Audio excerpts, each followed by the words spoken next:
Isaías 55, versículos 10 e 11. Na verdade, eu vou trabalhar todo o texto de forma expositiva, mas vamos ler versículo 10 e 11. Com a graça de Deus. Porque assim como descem a chuva e a neve dos céus e para lá não tornam, sem que primeiro reguem a terra e a fecundem, e a façam brotar para dar semente ao semeador e pão ao que come, assim será a palavra que sair da minha boca.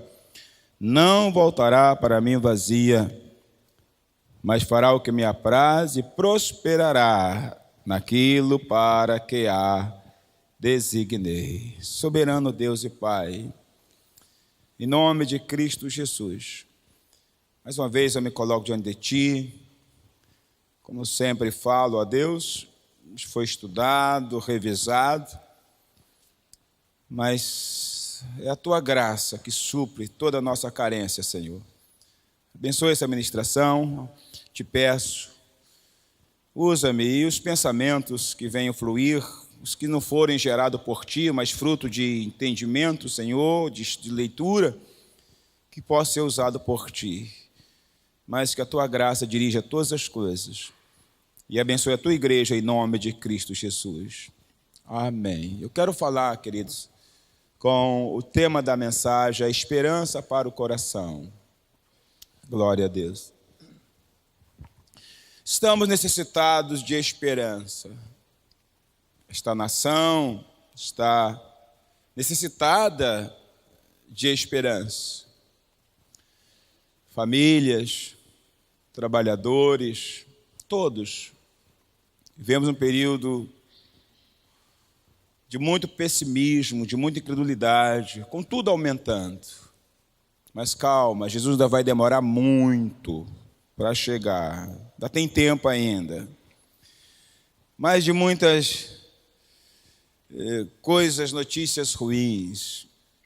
Não há poucas notícias que vêm e nos dão algum alento para crer no futuro.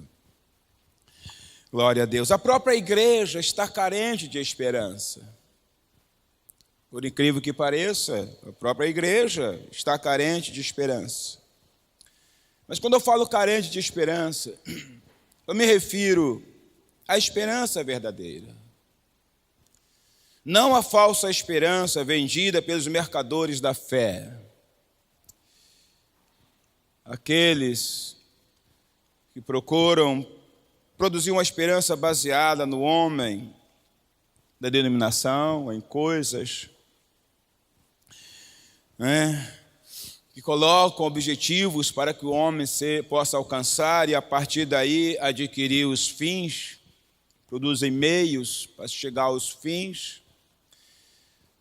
É uma esperança vazia, engendrada pela mente humana, muitas vezes até com outros objetivos, uma esperança que exclui os que não podem, os que não têm condições, os mais fracos, de atingir aquilo que é determinado, as condições estabelecidas, para alcançar a sua bênção.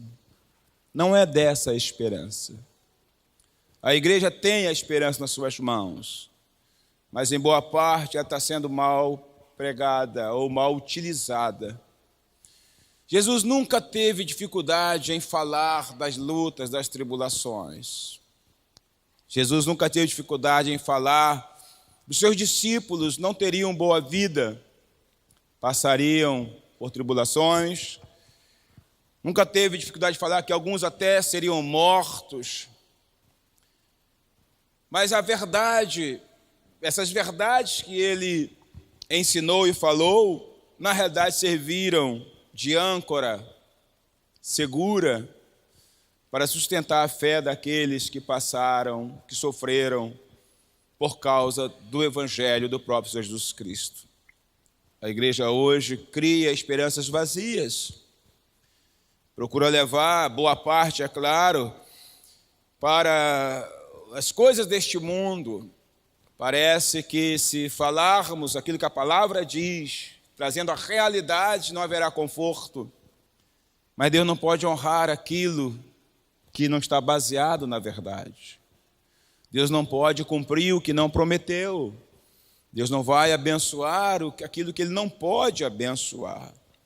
A igreja precisa da esperança verdadeira, a esperança baseada na graça de Deus, na palavra de Deus, que transforma a nossa vida.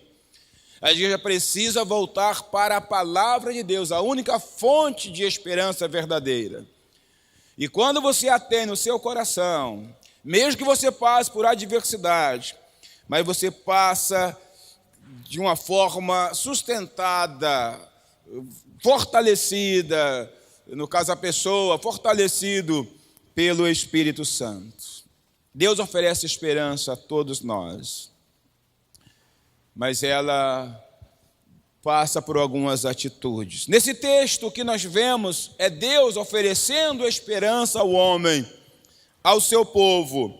Ele fala de graça, uma graça que enche a nossa vida, uma graça de esperança, que transforma a nossa vida, uma graça que é grátis, uma esperança que é grátis, que não pode ser comprada, não podemos recebê-la por merecimento, não pode ser alcançada por sacrifício, seja ele qualquer. Na realidade, ele manda até comprar, mas ele manda comprar sem dinheiro, e ninguém compra sem dinheiro, porque a linguagem aqui é de desejar, de abraçar. Não podemos comprar e nem pagar por ela, porque alguém já pagou por nós, alguém já pagou em nosso lugar. Alguém foi lá e pagou, e disse, agora compre, sem dinheiro e sem preço, no sentido de abraçar aquilo que já está à disposição das nossas vidas.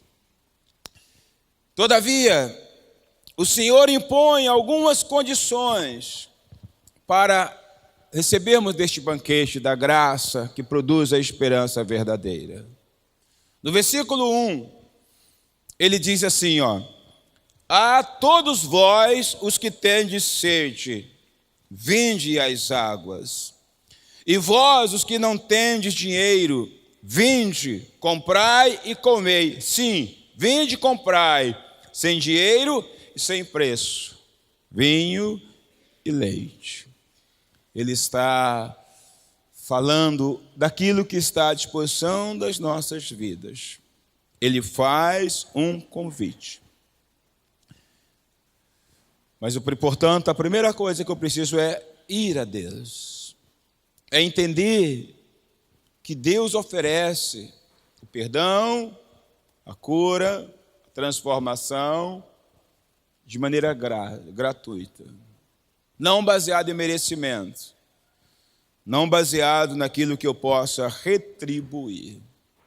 Mas eu quero partir da segunda condição necessária para recebermos deste banquete. E a segunda condição, e eu vou ficar esta como primeira, é ouvir a Deus atentamente.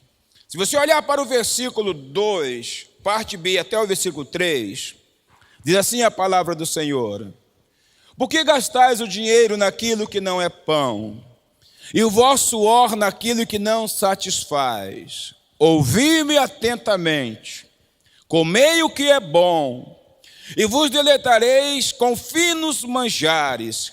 Inclinai os ouvidos e vinde a mim. Ouvi, a vossa alma viverá, porque convosco farei uma aliança perpétua, que consiste nas fiéis misericórdias prometidas a Davi. Fique primeiramente com inclinar o ouvido, ir ao Senhor, ouvi-lo atentamente. Portanto, a primeira condição para recebermos esta graça, essa esperança verdadeira, que vai nos sustentar em qualquer momento da nossa vida, a esperança bíblica está, a condição de Deus é ouvir atentamente ao Senhor, inclinar os ouvidos à sua palavra. E o que isso significa? Ouvir atentamente ao Senhor é o mesmo que obedecê-lo segundo a sua palavra, com disposição de colocá-la em prática.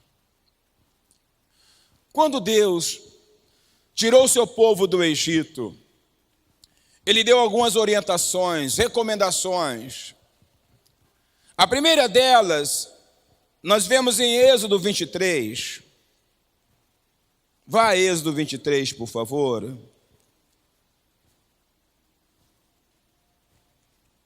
Êxodo 23.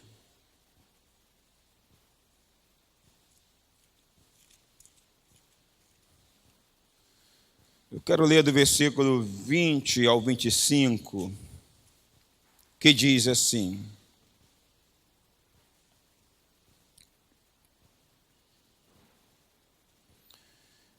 diz: Eis que eu envio um anjo adiante de ti, para que te guardes pelo caminho e te leve ao lugar que tenho preparado. Guarda-te diante dele e ouve a sua voz, e não te rebeles contra ele. Porque não perdoarás a vossa transgressão, pois nele está o meu nome. Mas se diligentemente lhe ouvires a voz, e fizeres tudo o que eu disser, então serei inimigo dos teus inimigos, e adversário dos teus adversários. Porque o meu anjo irá diante de ti e te levará aos amorreus, aos heteus. Versículo 24, e eu os destruirei. 24, não adorarás os seus deuses, nem lhes darás culto, nem farás conforme as suas obras. Antes os destruirás totalmente e despedaçarás de todo as suas colunas. Servireis ao Senhor, o vosso Deus, e Ele abençoará o vosso pão e a vossa água, e tirará do vosso meio as enfermidades. Glória a Deus. Deus estava levando o seu povo para uma terra que Ele sabia ser uma terra amaldiçoada, contaminada por causa dos seus moradores. Ele sabia todas as implicações daquela terra, mas era uma terra que o Senhor tinha dado ao seu povo, desde lá da época de Abraão, quando Deus fez uma aliança com Abraão, dizendo que a sua descendência, nem filho ainda Abraão tinha, não tinha nada. Mas Deus, no capítulo 15 de Gênesis, faz uma aliança com ele, dizendo: a tua descendência. Eu acho que isso fortaleceu também muito Abraão, porque a palavra de Deus não volta vazia. Deus faz uma aliança dizendo: a tua descendência, com alguém que não tem nada, com alguém que não tinha filhos. E Deus já estava profetizando, falando: a tua descendência será peregrina nesta terra. Aliás, ela vai ser escravizada. Mas depois eu a tirarei de onde ela estiver, no caso o Egito, e vou trazê-la para esta terra. Eu vou dar esta terra, porque ainda não aumentou a iniquidade dos moradores, amorreus, heveus, jebuseus, os moradores, as 7 nações que habitavam Canaã. Deus, antes mesmo de lhe dar um filho, Ele já está dizendo: a tua descendência. A palavra de Deus é para ser crida, porque o que Deus fala é verdadeiro.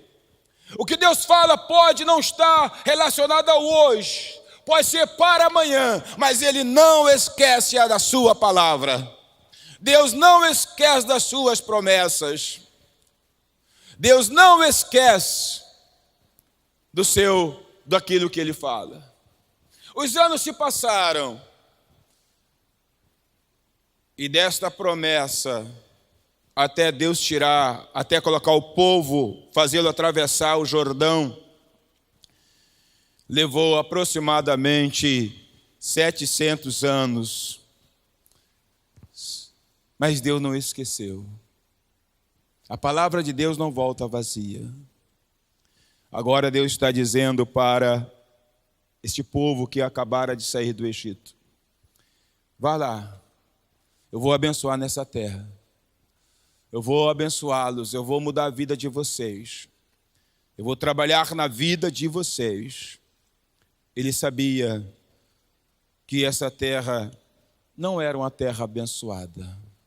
Este mundo, este planeta, não é um planeta no sentido de vivermos só em bênçãos.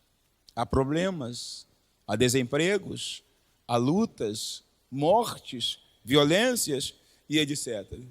mas Deus pode nos abençoar nessa terra. Eu posso viver com a graça de Deus abundante na minha vida, mas começa por ouvir a Deus. Ouvir com disposição de praticar. Ouvir com disposição para pagar o preço. Ouvir no sentido de dar atenção e fazer segundo a palavra de Deus. Em Deuteronômio, que é a repetição das leis, ele vai dizer: se ouvires atentamente a voz do Senhor teu Deus, tendo cuidado de guardares tudo quanto tenho ordenado, ele vai dizer: eu vou te abençoar, vou sarar a sua terra, vou abençoar seus filhos, vou abençoar a colheita, a semeadura. Está lá em Deuteronômio 28, não precisa ir lá. Se atentamente ouvires. Essa é a condição de Deus. E a condição de Deus é totalmente oposta àquilo que nós temos observado nos dias atuais. Para essa graça abundante, para essa esperança que enche o nosso coração. Deus sabia e Deus sabe as implicações de viver num mundo como este. Mas nós vivemos pela fé. Mas essa fé precisa ser transformada em prática. Prática da palavra de Deus. Lá Deus ia abençoar o povo. Aqui Deus pode também nos abençoar em nome de Jesus. Voltando a Isaías, ainda no versículo 3, ele vai dizer uma coisa interessante. Ele fala que ele faria uma aliança com o povo perpétua, que consiste nas fiéis misericórdias prometidas a Davi. Glórias ao Senhor. O que Deus está dizendo dessa aliança feita com Davi? Deus fez uma aliança com Davi. E nessa aliança ele fez uma promessa de que a sua dinastia, os seus descendentes, iriam reinar para sempre e se assentar no seu trono. Nesta aliança, o erro humano, a falha, não poderia e nem iria invalidar a aliança que Deus fez. Jamais o que Deus havia prometido não seria invalidado pelos erros das pessoas, pelos erros descendentes de Davi. Não significa que eles iriam, mesmo errar, ser abençoados. Não quer dizer que os nossos erros não anulam a promessa de Deus, mas nós a travamos em nossas vidas. Os nossos erros não impedem de Deus continuar fiel, mas nós fechamos a porta da graça. Mas nós impedimos da água de Deus jorrar na nossa vida. Nós impedimos de Deus cumprir a sua promessa. Se você observar, quando ele fala para Isaías, me parece que é o capítulo 59, onde o povo reclama que Deus não estava ouvindo, que Deus não estava respondendo. Deus responde através de seu profeta dizendo: o meu ouvido não está surdo que não possa ouvir, a minha mão não está encolhida que eu não possa salvar. O que Deus está dizendo ali? Eu estou ouvindo, eu só não posso responder. A minha mão pode operar, mas eu não posso operar. Minha mão não está encolhida, mas eu não posso operar. Portanto, o pecado do povo não invalidava de Deus abençoar, mas impedia de Deus abençoar. Não invalidava a aliança feita com Davi, mas impedia de Deus abençoar o povo. Eu ouço, mas não posso responder. Minha mão não está encolhida, mas eu não posso abençoar. Essa aliança de Davi com Davi seria eterna, porque ela aponta para o prometido. Ela se cumpre totalmente em Jesus Cristo, o herdeiro da coroa de Davi e o nosso verdadeiro rei, quando o aceitamos, quando ouvimos a Ele e a Ele obedecemos segundo a sua palavra. Não invalida, o que está na Bíblia é meu, é nosso, mas eu posso fechar essa porta, ou pelo menos mantê-la por um período fechada. Havendo mudanças, havendo disposição para ouvir, havendo disposição para voltar a ser fiel, havendo disposição para mudar as atitudes, Deus então fica liberado para cumprir a sua palavra em nossas vidas. Deus está nos ouvindo. Talvez não esteja respondendo. Na vida de alguns, não está podendo responder. Jesus é o verdadeiro rei que assumiu essa coroa, ao qual nós servimos. A palavra de Deus não pode falhar. A palavra de Deus não volta vazia. Então ele diz: venham, inclina os ouvidos, que era a condição de Deus. A segunda condição divina está no versículo 6. Ele diz assim, buscai o Senhor enquanto se pode achar. Fazei o que mais? Glória a Deus. Deus está perto de você. Deus está perto de nós. Deus pode ser achado por nós. Buscar o Senhor significa ter compromisso com Ele. Ou seja, esse compromisso com Ele, com o Senhor, é para a vida toda. O compromisso com o Senhor é para a vida toda. Quando você aceita Jesus, você o aceitou ou Ele te salvou para a vida toda. O compromisso com o Senhor é se buscar enquanto você viver. Enquanto você estiver neste mundo. Cristo não pode ser buscado de forma religiosa. Quando estamos em apuros, em dificuldades, quando precisamos que Ele nos abençoe, resolva alguns problemas, abra portas, cure fulano, cure ciclano, restaure casamentos. Cristo não pode ser buscado no momento em que tenho grande necessidade. Cristo precisa servir ao Senhor todos os dias, em todo o tempo, toda hora. Mas há pessoas que vivem de forma tão religiosa que quando passam por apertos, por dificuldades, elas se tornam espirituais e saem pedindo ajuda, oração, chegam cedo aos cultos, participam de tudo. Se a coisa de alguma forma começa a mudar, pronto. Aquilo que está apertando começa a afrouxar no sentido de mudanças, pronto. Servir a Cristo é um compromisso para a vida toda. Toda. Em tempo e fora de tempo. Deus não abençoa francos atiradores. Você tem que criar raízes com o Senhor. Tem que ser plantado na casa do Senhor. Tem que construir uma vida com Deus. Preciso criar cabelos brancos com o Senhor. Andar na presença dEle. É um compromisso que dura por toda a eternidade. Começa aqui na terra, mas não terá fim. Esta é a questão. Precisamos servi-lo com compromisso em todos os tempos. Vemos hoje igrejas extremamente cheias, lotadas, mas por pessoas que estão a buscar estão em busca dos seus interesses apenas. Em busca daquilo que lhe interessa. Então são igrejas rotativas.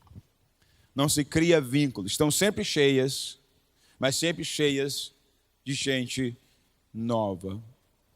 Nunca se cria raízes. Não é esse cristão, não é essa pessoa que Deus está buscando. Não é esse que vai ser socorrido nas horas de grandes adversidades.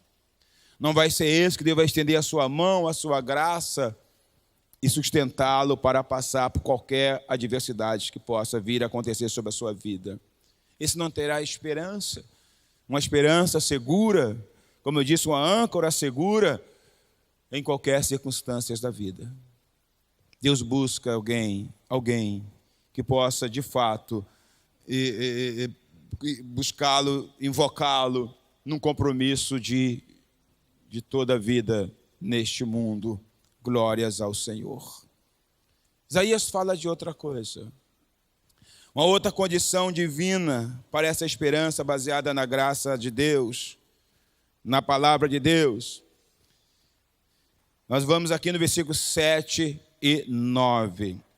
Versículos 7 a 9 diz: Deixe o perverso o seu caminho, o iníquo os seus pensamentos. Converta-se ao Senhor, que se compadecerá dele, e volte para o nosso Deus, que é rico em perdoar. Porque os meus pensamentos não são os vossos pensamentos. Assim como os céus são mais altos que a terra, assim são os meus caminhos mais altos do que os vossos caminhos, e os meus pensamentos mais altos do que os vossos pensamentos. Glória a Deus, glória a Deus, glória a Deus. Essa é a terceira condição para que Deus possa encher nosso coração com o banquete da esperança. Precisamos abandonar, mudar o nosso pensamento. Eu nem falo de iniquidade, no sentido do pecado, porque a maioria já vive uma vida com Deus. Pelo menos imagino que tem uma mudança, mas os pensamentos, mudar os pensamentos. Olhar para as nossas falhas, olhar para aquilo que talvez somos tolerantes, porque somos demasiadamente tolerantes com as nossas falhas, com nossos pecados. O amor a nós mesmos nos predispõe a desculpar nossas falhas, a sempre pensar menos, porque não gostamos de colocar o dedo em nós mesmos. Não gostamos de nos condenar. Somos condescendentes com tudo aquilo que talvez seja fraqueza em nossas vidas. E às vezes arrumamos até nomes bonitos, né, para justificar uma atitude do coração. Nomes bonitos. Por exemplo, alguém que é altamente crítica, mas é uma crítica felina, uma crítica às vezes até maligna. Ela diz: não, é que eu sou sincero demais. Eu sou assim. Eu falo a verdade. Mas você gostaria de ouvir a verdade? Que você é uma linguaruda ou uma linguaruda fofoqueira? E não, comigo é assim. Eu sou sincero. Eu falo mesmo. Mas se a sua sinceridade, a sinceridade da pessoa machucam pessoas, ferem pessoas, a sua sinceridade é maligna. Essa sinceridade não é uma sinceridade como uma virtude a ser cultivada. É uma sinceridade que está causando danos, machucando, ferindo, maltratando, ou até criando situações embaraçosas. Embaraçosas. Nós chamamos isso de uma virtude. Virtude, irmãos, é quando eu percebo realmente erros ou situações na vida de pessoas que talvez precise de uma mudança, ou até de orientação, de um alerta, e a pessoa conversa, a pessoa orienta, a pessoa procura exortar a uma mudança. Isso é virtude. Falar aquilo que acha que deve falar, que machuque o coração, que cria, às vezes, feridas, não é virtude, é um defeito, e um defeito muito sério. Precisamos mudar nossos pensamentos. Precisamos mudar completamente. Alguns chamam a avareza de prudência. Não, é que eu sou prudente. Na verdade, é avarento. Não há prudência, que é avareza. Tem que mudar pensamentos. Mudar atitudes. Alguns chamam orgulho, a soberba de autoestima. Autoestima não tem nada a ver com orgulho, com soberba. Senhor de si. O cristão não é senhor de si. O cristão, ele é dependente da graça de Deus. O cristão faz planos, mas coloca diante de Deus. O cristão tem seus projetos, mas fala, Deus só pode, apresenta ao Senhor, ora ao Senhor. Há tantas coisas, há tantas coisas. Chamamos a mentira, justificamos a mentira com desculpas. Mas a mentira nunca foi desculpada pelo Senhor, não é? Aceitamos coisas que não convêm, muitas vezes usamos desculpas, justificamos, mas eu trabalho, mas eu tenho o que fazer, mas eu tenho aquilo outro, mas eu fui obrigado. E nós começamos a dar nomes bons, e nós achamos que Deus aprova. Achamos porque Deus está de acordo. Mas o texto diz que os pensamentos de Deus não são os nossos pensamentos, que os caminhos de Deus não são os nossos caminhos.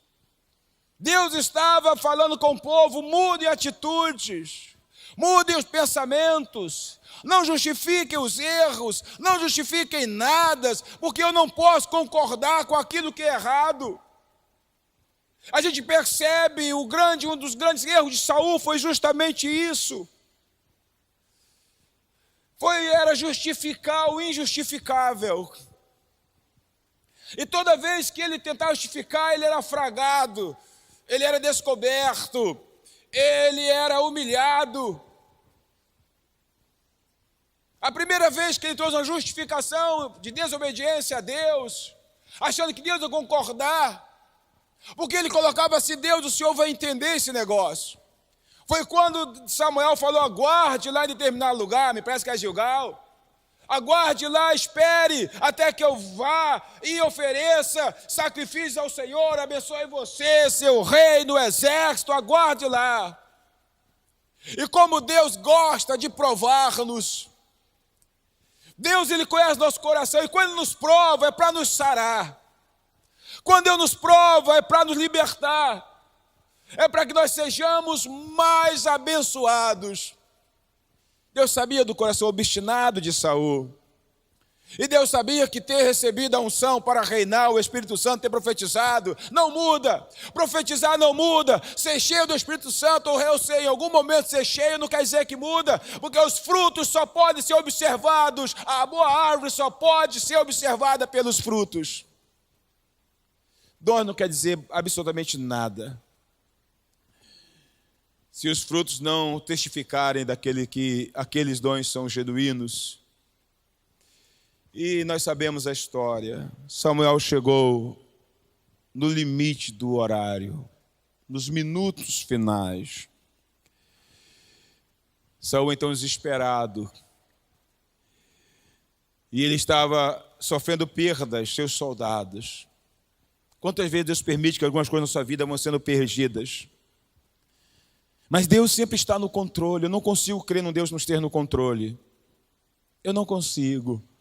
Talvez tenha sido um dos atributos que Deus tem mais dado graça a mim, é em ter essa convicção de que o controle de Deus é absoluto sobre nossas vidas.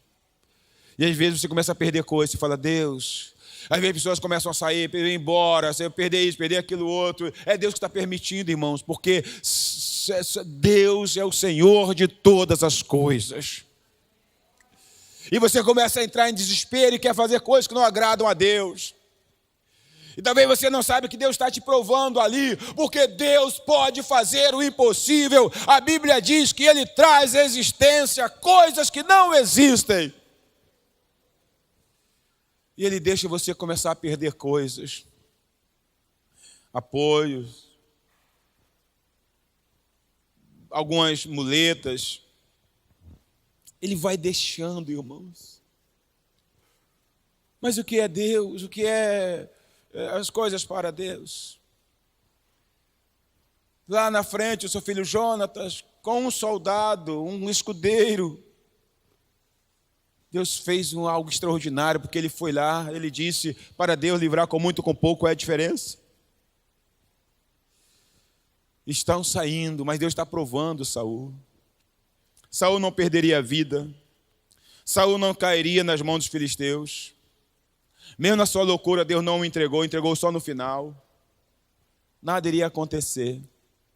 É claro que a gente fica apavorado. É claro que a gente vai perder o controle. Mas tem que permanecer firme.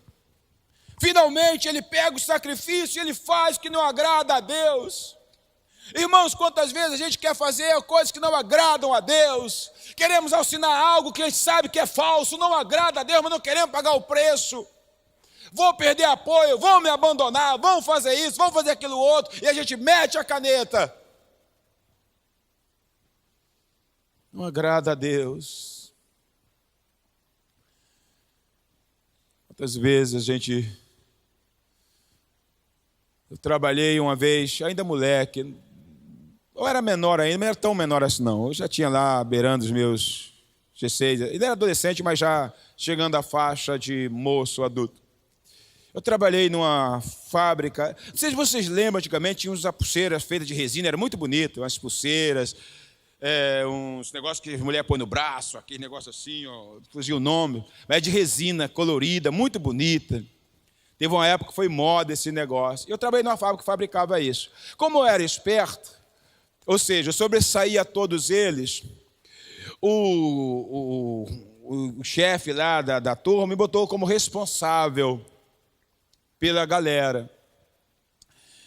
E como depois de um tempo eles me colocaram à noite para tomar conta da galera e de toda a produção, porque se roubava muito. Sabe? E eu não era crente, mas dentro dessa questão tinha um certo princípio. Eu lembro que eu falei um dia para a galera, olha só, eu vou ser responsável aqui, fui responsável turno da noite. Eu sei que a galera leva para vender aí, mas eu quero dizer uma coisa para vocês. No meu turno, eu não vou admitir isso. Fora do meu turno, é problema de vocês, mas no meu, não vou admitir isso. Logo avisando, no meu eu não vou admitir. Então, eu sei quantos que estão lá, ficavam nas bancadas lá, conferia tudo. Na minha frente, no meu turno, não vou admitir isso. Outros turnos, problema de vocês, mas no meu não. Mas não levava. E não admitia que levasse. Eu tinha autoridade para isso. Mas alguns falam, desde que eu não veja, não, você é responsável. Se você é cristão, Deus te deu aquele lugar. Você tem que agir como homem de Deus, como mulher de Deus. No meu turno, eu sou o responsável? Aqui não. Aqui não.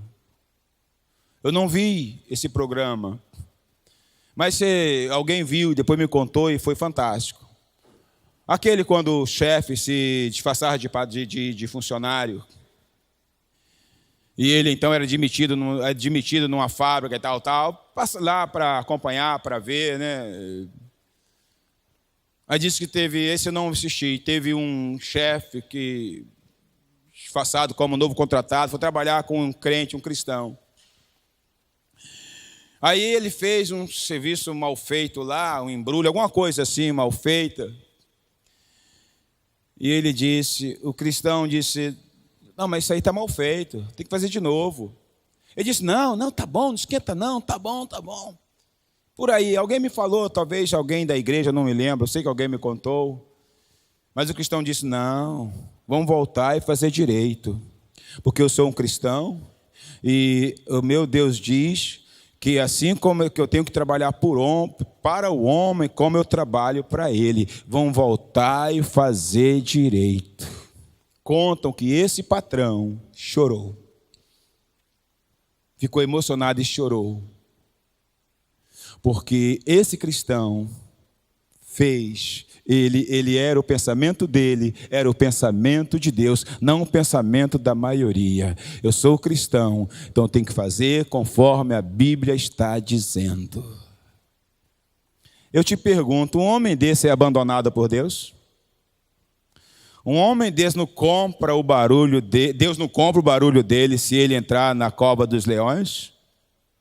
Se ele for lançado na fornalha? Será que Deus não compra? E sabe por que muitos Deus não muda? Porque Deus não pode comprar o barulho. Quando Daniel foi lançado na cova dos leões, e o rei chegou lá no dia seguinte, cheio de olheira, sonolento, Daniel, Daniel, porque não pôde nem dormir. Ele diz, porventura teu Deus pode te livrar? O Daniel gritou, oh rei, vive para sempre, glória a Deus, só vitória, rei. Ele disse, o rei, lá de dentro, rei, eu não pequei contra ti, e nem pequei contra Deus. Os meus pensamentos não são os vossos pensamentos. Faça direito.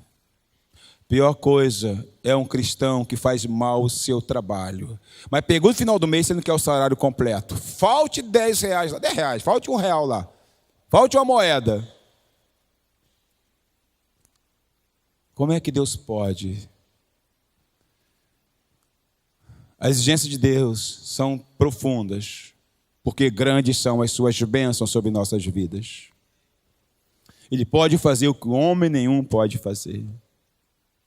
Quando Deus permite você entrar na cova do leão, mas você entra com o coração em paz, pode ter certeza, tu vai dormir 1, 2, 3, talvez 10 noites com os leões. Os leões vão ficar enjoados de você, falar, pelo amor de Deus, some daqui, que eu não aguento, eu não consigo te comer, te devorar.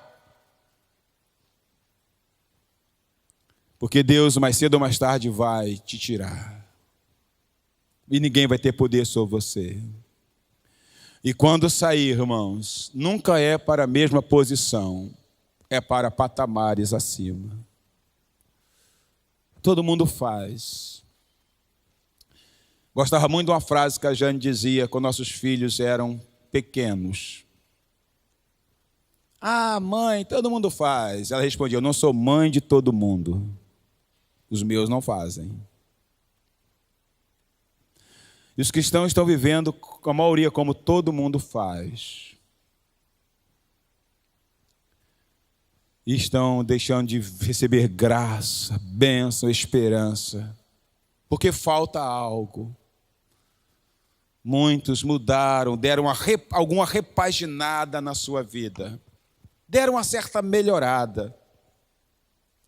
Mudaram alguns hábitos, mudaram alguma maneira de falar, chula demais, mas não renovaram a mente. Ainda pensam com a mente secularizada. Ainda vive um princípio de relativar os absolutos de Deus para ser politicamente correto. Mas Deus não nos chamou para sermos politicamente corretos. Deus nos chamou para sermos diferentes. Diferentes. Os vossos pensamentos não são os meus pensamentos. Saul perdeu a bênção. Não perdi Saul, não. Eu andei, mas voltei para Saul. Segundo ponto. Deus chama Samuel, Deus fala com Samuel, Samuel fala com Saul. Saul, vem cá. Presta atenção, Deus vai te dar uma segunda oportunidade. Eu penso assim, porque se lá Deus já havia rejeitado, por que pedir novamente a ele? E Samuel falou depois, teria Deus confirmado teu reino. Olha, vá lá, mate totalmente, destrua totalmente os amalequitas, não deixe sobrar ninguém, velho, criança, jovem, todo mundo, os animais, tudo, porque eu disse que iria destruir esse povo, e Deus cumpre a sua palavra, para o bem ou para o mal. Saul foi. Chamou lá uma galera que tinha feito bênção na obra de Deus, para Deus, mandou retirar-se, retiraram. Saul passou a fio da espada tudo que não tinha valor. popou o rei alguns animais. Aí vem ele, todo em contraste com Samuel com ele. Oh, bendito seja você do Senhor, cumpri a palavra de Deus. Mas Deus vai com Samuel, Saul, não tem jeito. Quando ele fala isso, um animal lá diz, bé. Bé.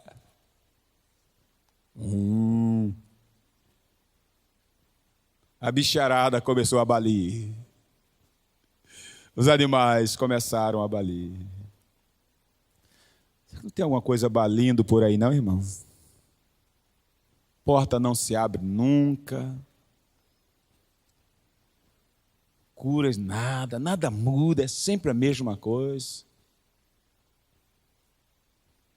Aí Samuel, sarcasticamente, ele já sabia, ele pergunta, que balido é esse que eu ouço nos meus ouvidos? Foi pego de calças curtas. Então ele diz, sim, os homens, eles pegaram para sacrificar o Senhor teu Deus. Era um desperdício matar tudo isso. Ele achou que Deus não sabe o que estava fazendo, não sabia o que estava fazendo. Aí Samuel deu a sentença. E a partir dali, a vida de Saul foi completamente desladeira abaixo. Não teve mais solução. Porque ele achava, Deus vai entender. Mas os pensamentos de Deus não são os nossos pensamentos. Os caminhos de Deus não são como os nossos caminhos. Então ele diz, muda. E eu vou abençoar. Glória a Deus. Glória a Deus. Deus agora fala da certeza de que fará o que sua palavra diz. No versículo 10 e 11 ele diz assim, porque assim como descem a chuva e a neve dos céus e para lá não tornam sem que primeiro reguem a terra e a fecundem e a façam brotar para dar semente ao semeador e pão ao que come, assim será a palavra que sair da minha boca. Não voltará para mim vazia, mas fará o que me apraz e prosperará naquilo para que a designei. Glória a Deus. Deus usa algo infalível, algo que cumpre os seus propósitos, para assim dizer e garantir que, se as suas condições forem observadas, a palavra dele não falhará. Não falharia de jeito nenhum. Porque a chuva, a neve,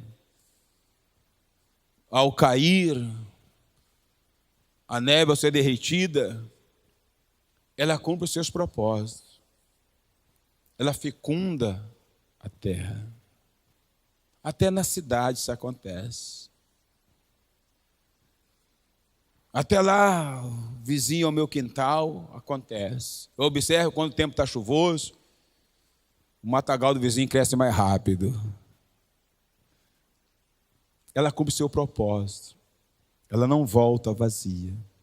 Deus usa algo que eles sabiam pela prática. Eles eram agricultores. E eles dependiam totalmente do ciclo da chuva, no tempo certo, na medida certa. E quando ela vinha, quando Deus a enviava, era uma bênção, fecundava a terra. Então eles sabiam. Deus está mostrando algo que era peculiar a todos eles e é a nós.